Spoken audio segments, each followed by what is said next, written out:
Nendaxie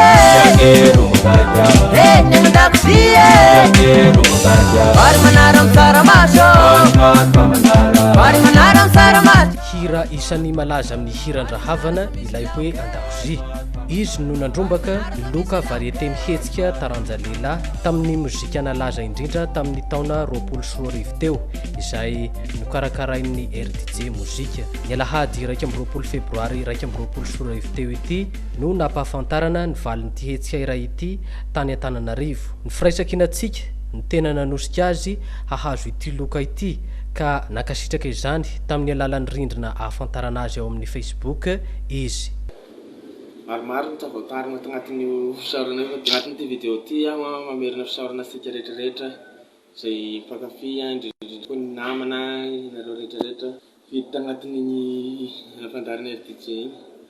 Ngeza be ny toerana nefa izana ihany koa tsy dia hoe sionona amin'izay fa mbola hiakatra amin'ny avoavo kokoa efa zava-dehibe zany izay rehetrarehetra izay dia mamerina fisaorana asika rehetrarehetra isaorana Andriamanitra amin'ny zavatra rehetrarehetra dia isaorana ihany koa ny andalam-panjakana rehetrarehetra dia isaorana ihany koa ny ray aman-dreny ara-pagnahy indrindra mperanjaka amin'ny fitondrana amin'ny fanabeazana rehetrarehetra na tagnatin'ny mozika izay na tagnatin'ny ara-pagnahy izay. Isaorako eto ihany koa ny fianakaviana rehetrarehetra ray aman-dreny zoky zandry misaotra anareo rehetrarehetra dia mbola misaotra ihany koa ny namana rehetrarehetra artista indrindra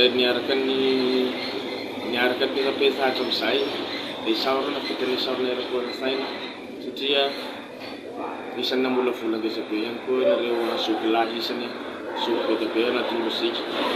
Isaorako tena aokinenana miserasamby satria dia tena tsy honihoniny hanao mozika raha tsy teo zany ray aman-dreny zany.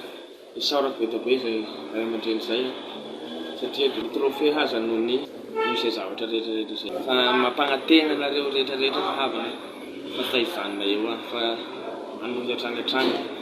Tena misaotra indrindra mamerina misaorana indrindra tsika rehetrarehetra era-po era-saina satria dia tena somary mavesavesatra ihany izay hoe mba hitondra ny lazan'ny fianarantsoa zay fa mety mba maivana io raha misy anareo rehetrarehetra malohana jusqu'à amin'ny farany ny zavatra ataosika sy ny kanto io moa dia zava-dehibe eo aminany hoe ny gitara mabesyleo fotsiny no atao agnatin'ny hira. Rasolo Havany manana Elodie Jeanéré ny tena anarany, mpitendry nahafantarana azy tamin'ny sehatry ny kanto teo amin'ny taona 20 teo no nisandratany amin'ny sehatry ny hira indray, ny gadona sy hira betsileo manaraka ny fivoarana ankehitriny no voiziny. Maro ny olona mpankafy izay nanoana azy tamin'izao hetsika izao no niarahaba azy manokana ao amin'ny tambazotra sosialy Facebook.